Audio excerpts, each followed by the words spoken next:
back with a bit more of a natural video. This is going to be one of them ones where I'm just riffing, speaking from the soul, rather than scripting it out and sounding really fucking robotic. So yeah, hopefully this will be a bit more natural, but you can expect probably some pauses, some ums on your nose, because, you know, I'm still trying to perfect this craft, the art of speech, you know, just trying to get better with these sort of things. But, you know, we're always a work in progress, I suppose. And yeah, I suppose just enjoy the work, enjoy the journey, not the destination. All that cliche, I can't speak. Anyway, the topic that I'm going to be talking about, dancing around, is this notion of discomfort.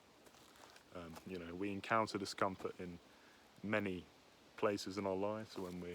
see that sort of person who you don't really like, but you have to talk to them. You know, when we're doing exercise, you know, you're putting your body in this really stressed and inflamed kind of situation. You know, you want to sort of stop, but you lean through that sort of pain, you push through that pain barrier, because that's how you get, you know, results and, you know, feel good about yourself. You know, we experience discomfort in many aspects of life. You know, it's like the Buddha said, you know, life is suffering in some sense, and, you know, it's going to come up, and there's a matter of like, what sort of mental attitude, what sort of cognitive frame should we wrap around discomfort?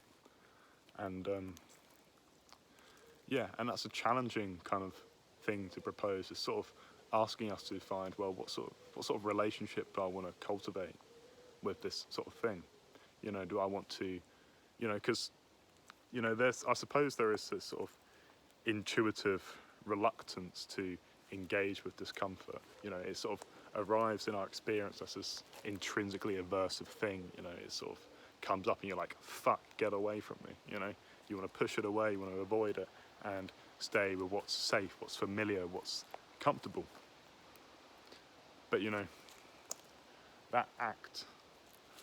of being comfortable with avoiding discomfort and of remaining in your safe space with what's familiar and what's, you know, comfortable, you know, I think that's a pernicious loop that can really spiritually and psychologically atrophy a person, you know, because I suppose what discomfort is, what fear, anxiety is, when it sort of arrives in experience, it's a signal, first and foremost. You know, it's a signal that sort of delineates that sort of boundary, that boundary of what is comfortable and uncomfortable. You know, and when we're sort of encroaching on that boundary, you know, the emotion of fear, of anxiety will sort of arise, and you're like, and then intuitively, you know, you want to sort of recoil, you want to sort of come back into that comfortable zone. But, you know, when you're in that sort of comfortable zone, there's no potential for growth. You know, it's, you know, I suppose sort of exercise is a good analogy for, you know, what I'm trying to get at here. You know, in order to build muscle, you first need to stress the muscle and almost break it down, so that, you know, when you're in recovery, you're repairing, and then eventually it comes back stronger, so you're able to lift more weight and do whatever, you know, and you know, and you can't build muscle by just, you know, doing one rep and putting it down, because you're not stressing your muscles, you're not putting them under stress, you're not giving them the, you know, the sort of the oomph that they need in order to, you know,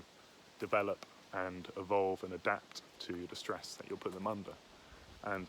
in this sort of analogous manner, you know, there's discomfort, you know, when it arrives in our experience, you know, if we can sort of cultivate a sort of attitude of staring it in the face and not veering away, not hesitating, but actually just sort of sitting with it and watching it and almost sort of leaning into it, trying to feel it out, you know, if you can make a habit, or you can cultivate a sort of a cognitive attitude of sort of sitting with discomfort rather than just recoiling from it, you know, I think that's one of the most powerful, almost meta skills that can have this sort of profound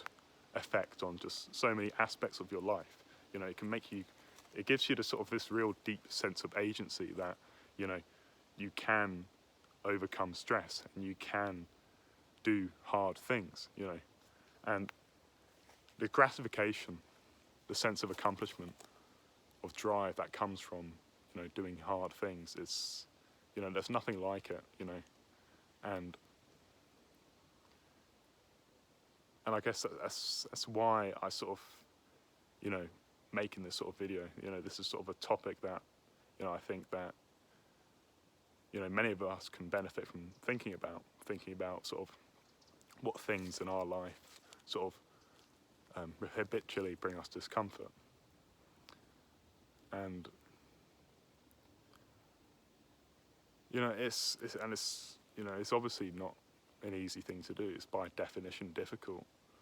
And I think what one will notice is that, no matter who you are, no matter,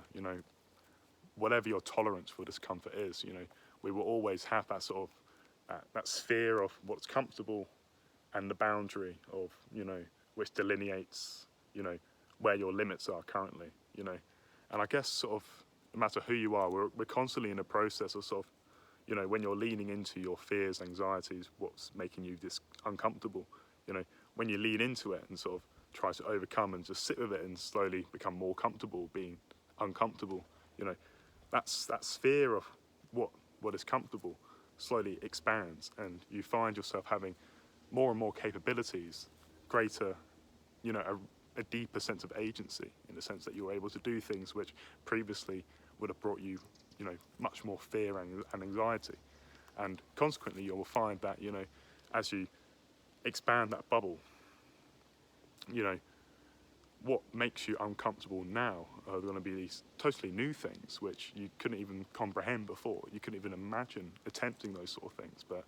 when you expand your agency, your capability as a person, that, it opens up new doors. It opens up new routes of stressing yourself, and it sounds weird to phrase it in that sort of way of stressing yourself, but I think, we can sort of think of ourselves not as these fragile beings, but we're anti-fragile, in the sense that, unlike a china doll, when you throw it on the ground, it smashes and shatters and it's totally lost its structure and, its purpose. Us human beings, these biological and evolved beings, stresses and adversity, they don't make us brittle, but, they sort of, they're required for our psychological and spiritual development, I think.